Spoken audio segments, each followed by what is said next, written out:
الحمد لله رب العالمين الصلاة والسلام على أشرف الأنبياء والمرسلين وعلى آله وعترته وأهل بيته الطيبين الطاهرين المعصومين صلوات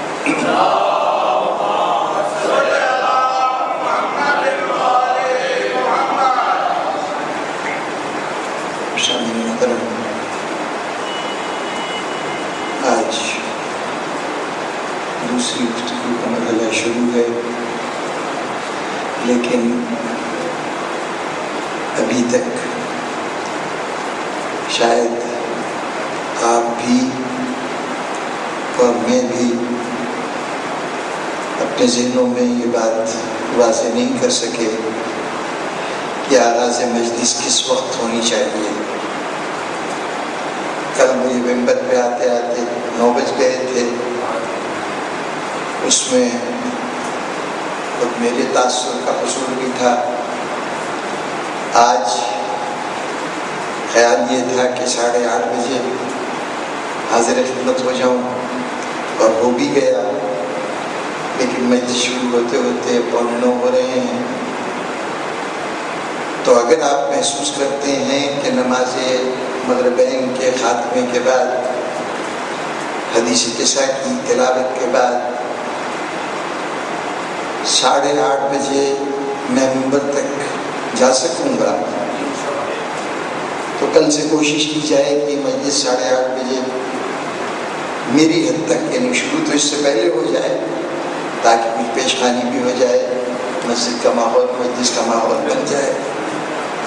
اور میں 8:30 بجے ممبر پہ بیٹھ جاؤں تاکہ 9:30 بجے نہ صحیح تو 9:45۔ حد یہ ہے کہ 10 بجے تک فارغ ہو کر اگلے دن کی کام کاج کے لیے آپ کو مناسب وقت مل جائے۔ تو اس لیے کل سے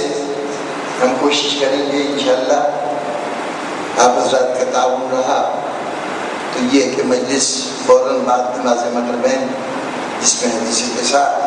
تھوڑی سی منقبت خوانی، اور 8:30 تک یہ سارے کام ختم ہو جائیں، 8:30 بجے میں حاضر خدمت ہو جاؤں۔ اب جناب والا کل کی ابتدائی گفتگو میں در حقیقت اسے ابتدائی گفتگو نہیں کہنا چاہیے، وہ خلاصہ تھا اس پورے سلسلہ کلام کا جو آئندہ 10 دن جاری رہے گا۔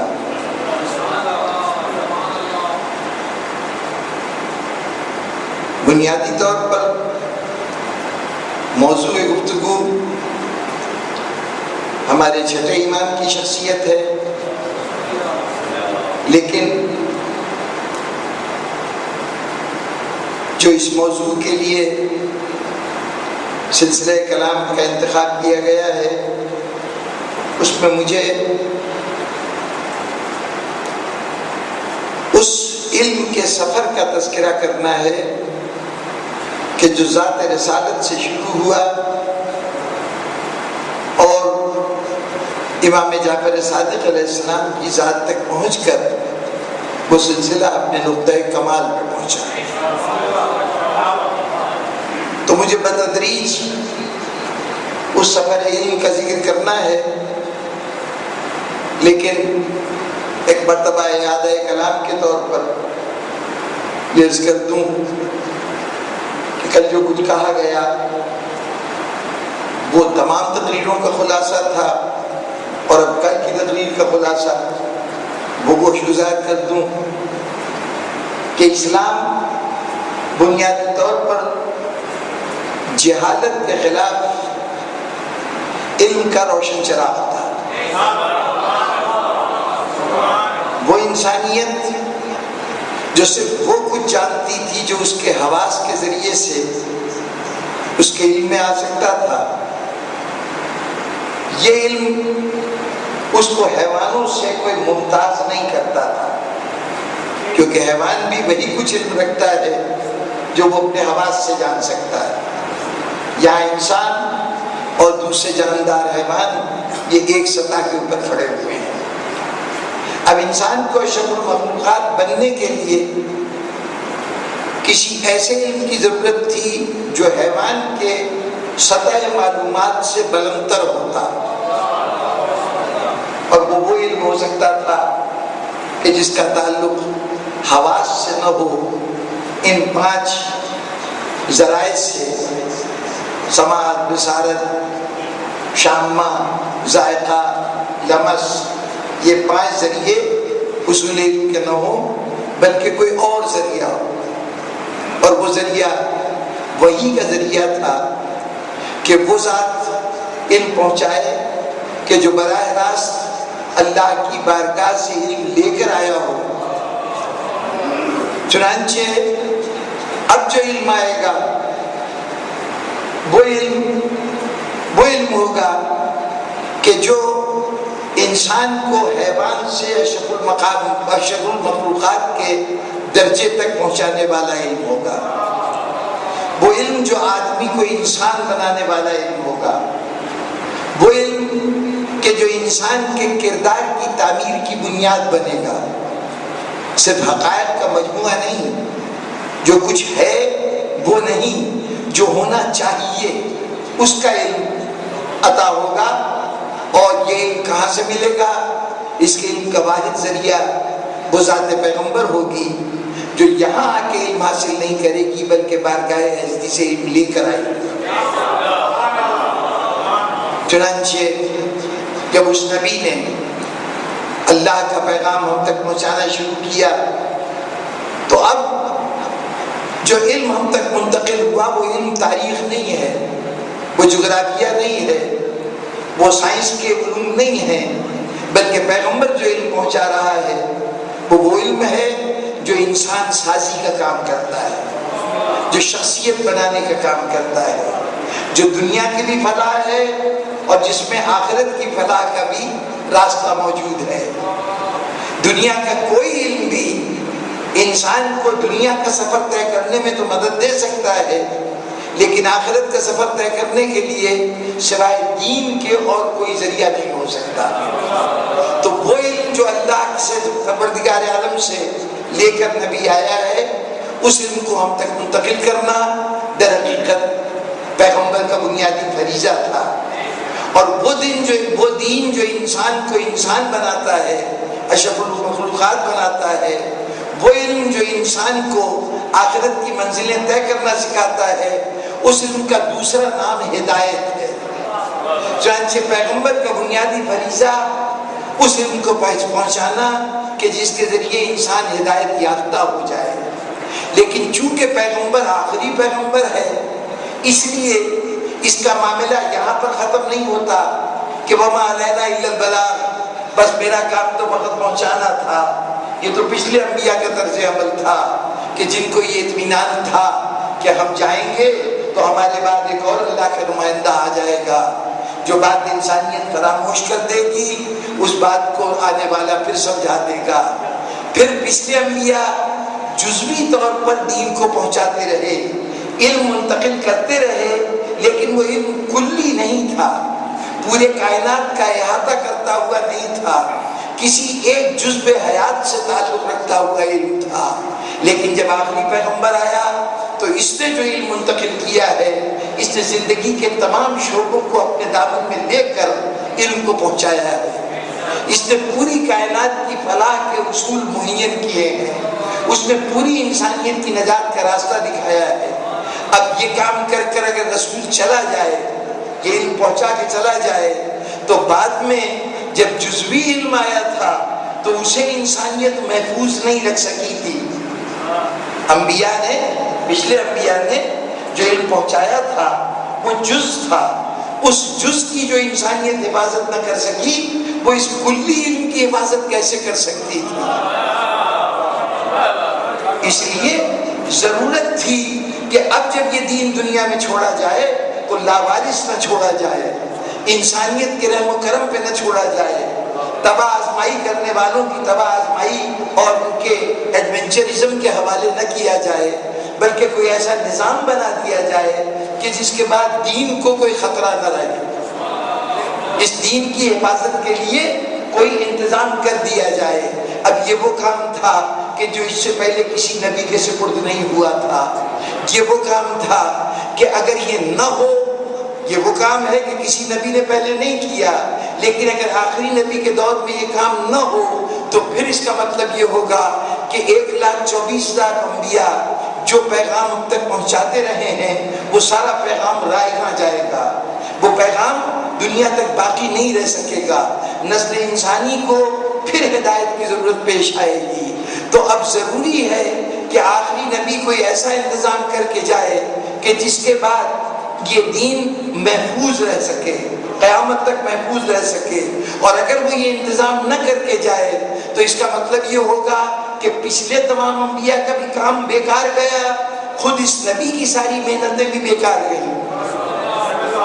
اگر وہ اس دین کو بچانے کا انتظام کر کے نہ جائے تو پھر اس صورت میں جو کچھ اس نے شب و روز محنت کی ہے وہ سب رائے جائے گی۔ اس علم کی حفاظت کا بھی کام، اس علم کو انسانیت تک پہنچانے کا بھی کام، یہ سب کام رسول کو کر کے جانا ہے۔ اسی لیے قرآن مجید نے کہا اے حبیب ہم نے تمہیں ایک پیغام دیا تھا، ایک بات تمہیں بتائی تھی، اور وہ بات کیا تھی کہ تمہیں اس دین کے نظام کی حفاظت کے لیے کسی ایسے ادارے کو قائم کر کے جانا ہے کہ اگر وہ ادارہ قائم نہ ہو تو دین کی حفاظت نہ ہو سکے۔ اور اے حبیب سن لو کہ اگر تم یہ کام نہ کر سکے، تم نے یہ نظام نہ قائم کیا تو اس کا مطلب ہے تم نے کار رسالت سر انجام ہی نہیں دیا۔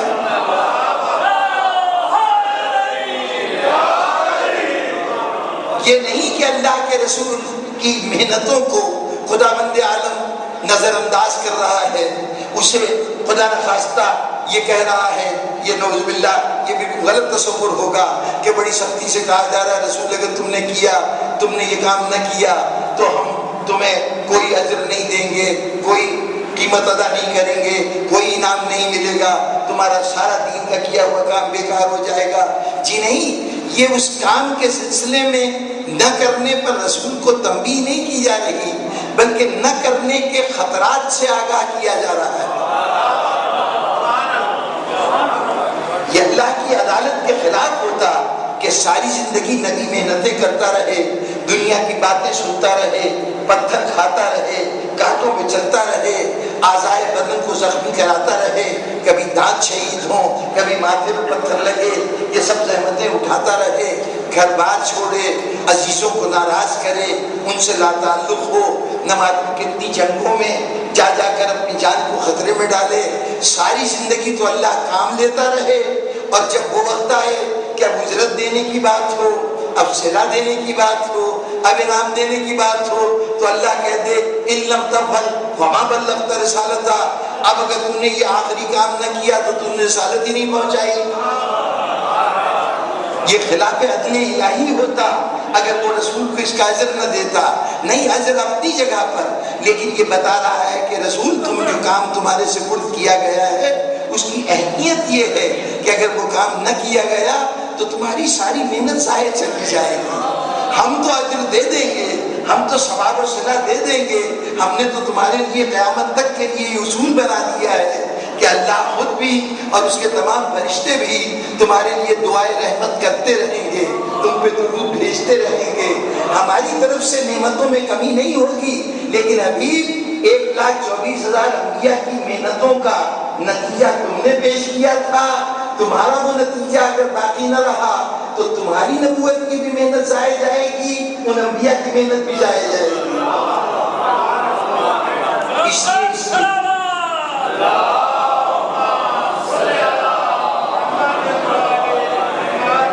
اس لیے اب جو کچھ رسول فرمائیں گے،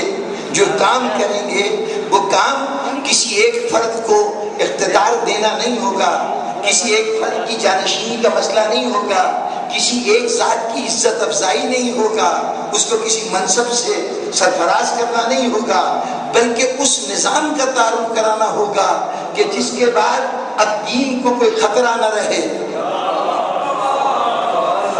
دو بڑی عجیب باتیں کہی گئیں، ایک بات تو بڑی معروف ہے، بڑی مشہور ہے کہ یہ بات کہنے، یہ اس عمل کی کرنے کا ایک انعام تو یہ قرار دیا کہ الیوم اکملت لکم دینکم، اے حبیب جس دن تم نے یہ نظام قائم کیا اس دن تمہارا دین مکمل ہو گیا، اب اس دین میں کوئی کمی نہیں رہی، کوئی نقص نہیں رہا، کوئی عیب نہیں رہا، کسی چیز کے اضافے کی گنجائش نہیں رہی، دین مکمل ہو گیا۔ لیکن اس آیت سے فوراً پہلے ایک اور آیت ارشاد ہوئی ہے، یہ تو سورہ مائدہ کی تیسری آیت کا ایک ٹکڑا ہے، الیوم اکملت لکم دینکم اتممت علیکم نعمتی ورضیت لکم الاسلام دینا۔ لیکن اس سے فوراً پہلے اسی آیت کا ایک اور جز ہے جس کا تذکرہ عموماً نہیں ہوتا، وہ بھی شروع ہوتی ہے الیوم سے ہی، آج کے دن۔ آج کے دن سے ارشاد ہوتا ہے الیوم یئس الذین کفروا من دینکم فلا تخشوہم واخشون۔ اے حبیب آج کے دن اب کافر ہمیشہ ہمیشہ کے لیے تمہارے دین کی طرف سے مایوس ہو گیا۔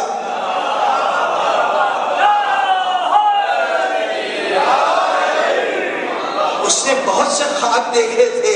بہت سے خواب دیکھے تھے تمہارے حیات کے دوران۔ اس کا خواب کا یہ عالم تھا کہ وہ سمجھتا تھا کہ کسی دن فوج جمع کر کے جائیں گے تو مسلمانوں کو ختم کر دیں گے، اسلام کو مٹا دیں گے۔ چنانچہ وہ بدر میں آیا، احد میں آیا، خندق میں آیا۔ جب ان تمام مراحل پہ ناکامی کے سوا اس کے حصے میں کچھ نہیں آیا تو اب وہ مستقبل سے آس لگا کے بیٹھ گیا کہ کوئی بات نہیں، کسی نہ کسی دن تو رسول کو اس دنیا سے جانا ہی ہے۔ جس دن جائے گا اس دن ہم اس کے دین کو مٹا دیں گے، دین کو ختم کر دیں گے۔ تو اب اللہ کہہ رہا ہے حبیب تم نے وہ نظام قائم کر دیا ہے کہ اب قیامت تک یہ خواب دیکھنے والوں کے خواب منتشر ہوتے رہیں گے، تمہارے دین کو کوئی نقصان نہیں پہنچے گا۔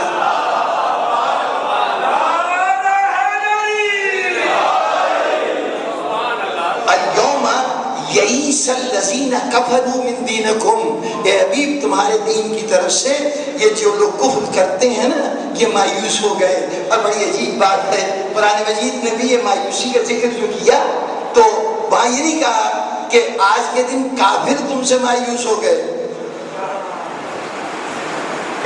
یئس الذین کفروا من دینکم،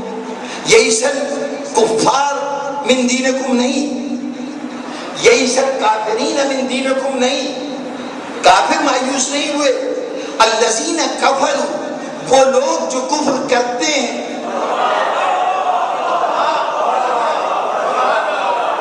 دیکھیں کافر وہ ہے جس کی شناخت بالکل واضح ہو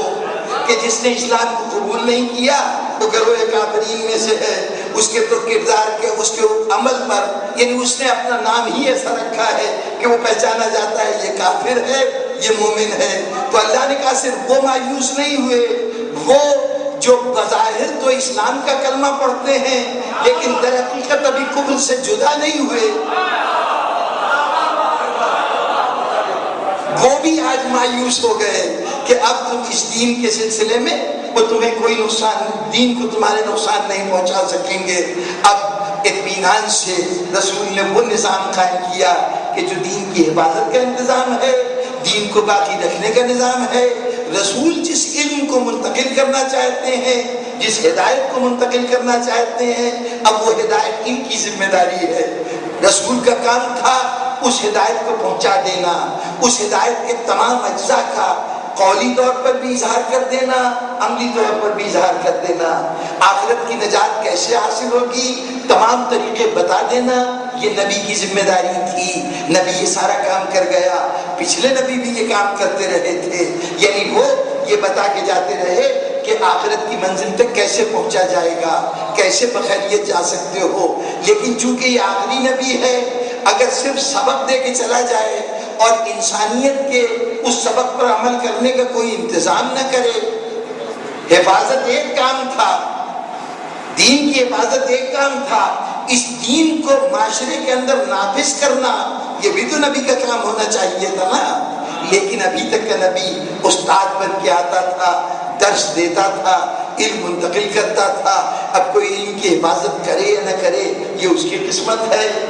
معاملہ انسانیت پہ چھوڑ دیا جاتا تھا۔ لیکن آخری نبی اس طرح چھوڑ کے نہیں جائے گا۔ اب جس گروہ کو اپنا نمائندہ بنا کے جائے گا اس کا کام یہ ہے کہ صرف ان کے قیاس و گمان پر انسانیت کو نہ چھوڑا جائے، بلکہ ایک ایک قدم پر وہ رہنمائی بھی کرتے رہیں، انگلی پکڑ کر بھی چلاتے رہیں، اور آخر کار انسانیت کے اس نقطۂ کمال تک انسانیت کو پہنچا دیں جہاں پوری نوع بشر اس طرح زندگی گزارے کہ کوئی کسی کا حق نہ مارے، کوئی کسی پہ ظلم نہ کرے، کہیں کوئی جبر نہ ہو، کہیں ناانصافی نہ ہو، ہر طرف عدل کا دورہ نہ ہو۔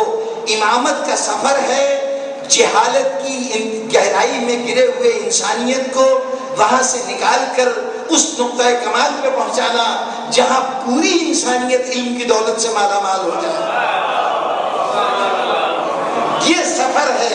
اور اس سفر کے درمیان کی کھڑی کا نام ہے امام جعفر صادق۔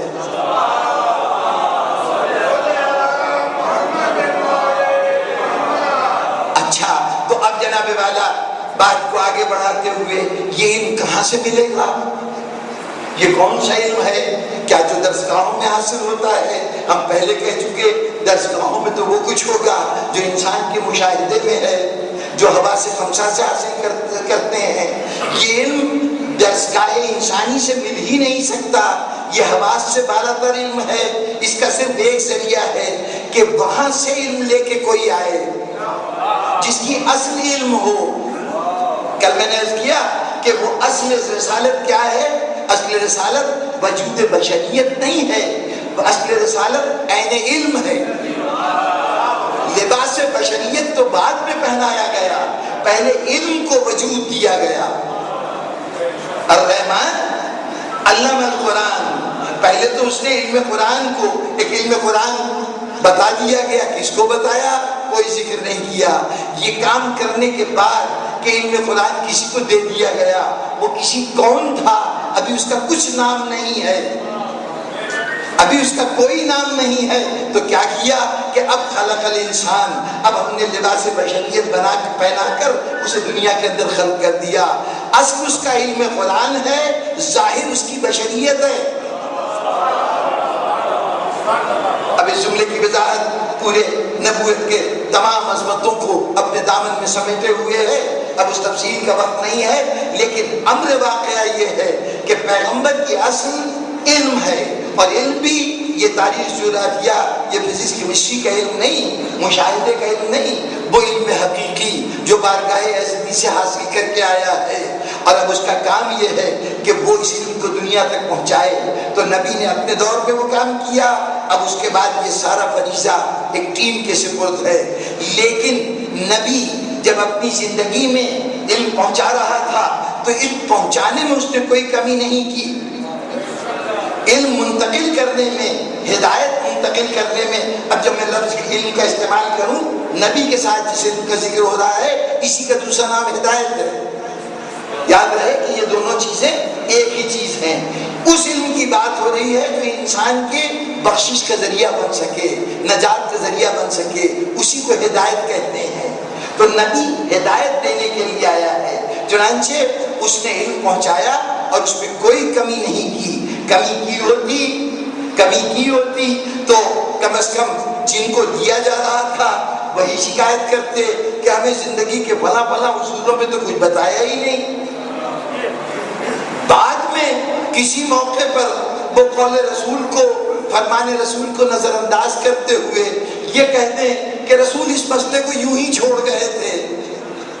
یہ بعد میں اگر کوئی کہے تو یہ اس کے اپنے قیاس کی بات ہے، ورنہ رسول نے تو یہ اعلان کرنے کے بعد کہ میں دنیا سے جانے والا ہوں، جس طرح پچھلے انبیاء چلے گئے اسی طرح میں بھی جانے والا ہوں، اور دیکھو جانے سے پہلے ایک بات میں تم سے پوچھنا چاہتا ہوں کہ اللہ کی طرف سے مجھے جتنے احکامات ملے اس میں تمہاری زندگی کے ہر مسئلے کا حل تھا، ہر چیز کا جواب تھا۔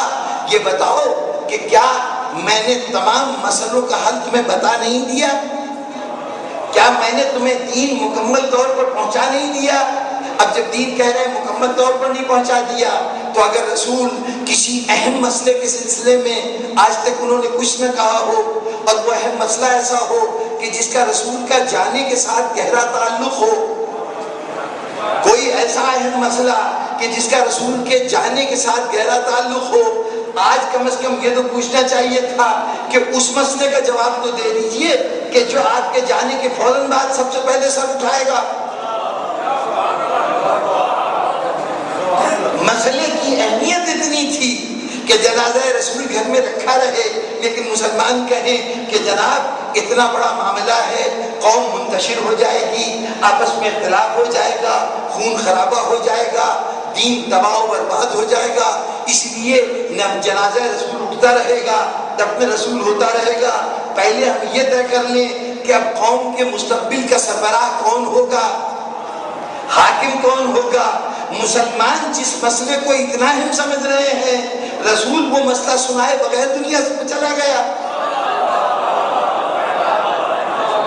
دیکھیں ہر ایسے موقع پر کہ جب کوئی کچھ چھوڑ کے جا رہا ہو، ارے کوئی صاحب سنبت دنیا سے جاتا ہے، اگر وقت سے پہلے پتہ چل جائے تو عزیز جمع ہو جاتے ہیں کہ بھائی یہ وقت آخر ہے، کچھ وصیت فرما دیجئے کہ یہ جائیداد کیسے تقسیم کی جائے، یہ جو مال و دولت آپ چھوڑ رہے ہیں وجہ بلا وجہ کچھ تو خون ہوگا، آپ بتائیے کہ یہ کیسے بانٹی جائے۔ جب صورت احوال یہ ہو کہ عام انسان بھی جب کسی کے جانے کا تصور سامنے آئے تو اس کی چھوڑی ہوئی چیزوں کے سلسلے میں چاہتا ہے کہ وہ کوئی وصیت کر کے جائے، کوئی فرمان بتا کے جائے، کوئی ضابطہ کوئی قانون بنا کے جائے، نہ کہ یہ کہ ملت اسلامیہ چھوڑ کر جا رہے ہیں رسول، اللہ کا سب سے قیمتی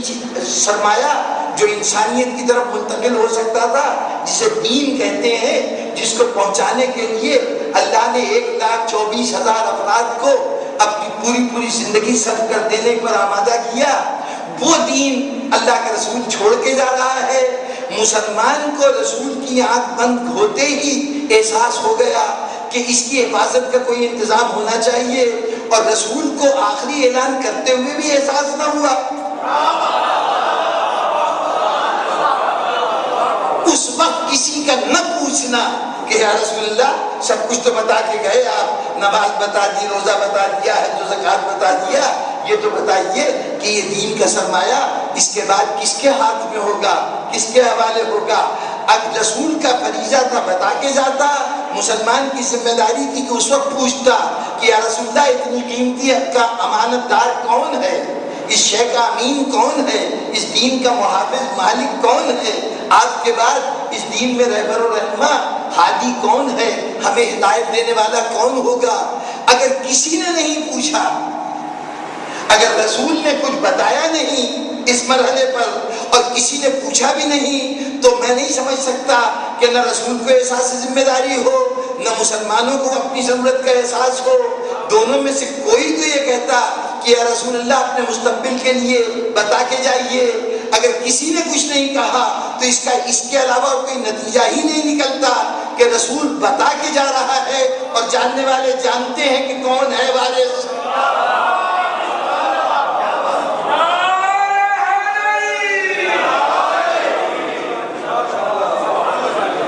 لیکن اس مرحلے پر تو بظاہر مجمع نے قبول کر لیا، رسول نے جو کچھ کہا تھا وہ سب کچھ قبول کر لیا۔ رسول نے کہا کہ میں دین چھوڑ کے جا رہا ہوں، انہوں نے کہا فبہا، رسول نے دین کا جو انتظام کیا اس پر بھی آگے بڑھ کے مبارکبادیں دیں۔ بظاہر تاثر یہ ہوا کہ پیغام ان تک بہت واضح لفظوں میں پہنچ گیا ہے، وہ پیغام، وہ علم جو ان کی ہدایت کا ذریعہ ہے وہ ان تک پہنچ گیا ہے۔ ظاہری صورت یہ تھی، لیکن نگاہ رسالت جانتی تھی کہ ابھی اس حد تک نہیں پہنچا جہاں پہنچانا چاہتے ہیں۔ ان لوگوں کے عزائم کا بھی رسول کو احساس تھا۔ میں نے کہا تھا کہ جب تاریکی کے مقابلے میں روشنی آتی ہے تو جو تاریکی کے رہنے کے عادی ہوتے ہیں ان کے لیے ناگوار ترین چیز اگر ہوتی ہے تو روشنی کی کرن ہوتی ہے۔ اندھیروں میں رہنے والے روشنی کو قطعاً برداشت نہیں کر سکتے۔ اب ان کی آنکھیں چکا چوند ہو رہی ہیں، پریشان ہیں کہ اس ایمان کی روشنی کو کیسے اپنی نگاہوں سے دور کریں، انتظار میں ہیں۔ رسول ہر ایک کے تیور کو پہچانتا ہے، ہر ایک کے انداز کو جانتا ہے، لیکن کوئی اقدام کرنے سے پہلے، کوئی عمل کرنے سے پہلے عادل رسول ہے۔ وہ چاہتا ہے کہ مجرم پہلے اپنے جرم کا اقرار تو کر لے۔ یہ ناانصافی ہوتی اگر رسول کو محض اس علم پہ فیصلہ کرنا ہوتا کہ باطن میں نفاق کہاں کہاں ہے، اگر اس بنیاد پہ فیصلہ کرنا ہوتا تو سچی بات ہے پھر رسول کی بھی ضرورت نہیں تھی۔ اللہ سے بہتر باطن کے حالات کو کون جانتا ہے، وہ خود ہی ہی فیصلہ کر دیتا اس کو جہنم میں ڈالو اس کو جنت میں ڈالو، لیکن خود اللہ نے کہہ دیا جو ہمیں پیغام ملا وہ پیغام یہ ملا کہ دیکھو ہم تمہیں پکڑیں گے تو تمہارے عمل پہ پکڑیں گے، تمہاری گرفت ہوگی تو تمہارے عمل پہ ہوگی، تمہاری نیتوں پہ نہیں ہوگی۔ اگر کسی نے برائی کی نیت کی ہے اس کے صلے میں اس کے اوپر کوئی سزا نہیں ہوگی جب تک اس برائی کو عملی جامہ نہ پہنا دے، جب تک وہ عمل میں ڈھل نہ جائے۔ مولا کائنات نے ایک مرتبہ اصحاب کا ہجوم تھا کوفے کے اندر، کسی موقع پر مسجد کے اندر یا بازار سے گزرتے ہوئے چند اصحاب ساتھ تھے، مولا کائنات نے کہا آؤ تمہیں دنیا کے شقی ترین شخص کا چہرہ دکھاؤں، دنیا کا ظالم ترین شخص جو ہے جو اللہ اور اس کے رسول کی نگاہ میں شقی ترین ہے اس کا چہرہ دکھاؤں۔ مومنین اصحاب نے کہا یا امیر المومنین وہ شخص کون ہے؟ دکھایا دیکھو وہ شخص جو جا رہا ہے نا، کچھ علامتیں بتائیں، وہ جس کا چہرہ ایسا ہے جس کا لباس ایسا ہے وہ شقی ترین ہے۔ کہا مولا یہ کیسے شقی ترین ہے؟ کہا یہ تمہارے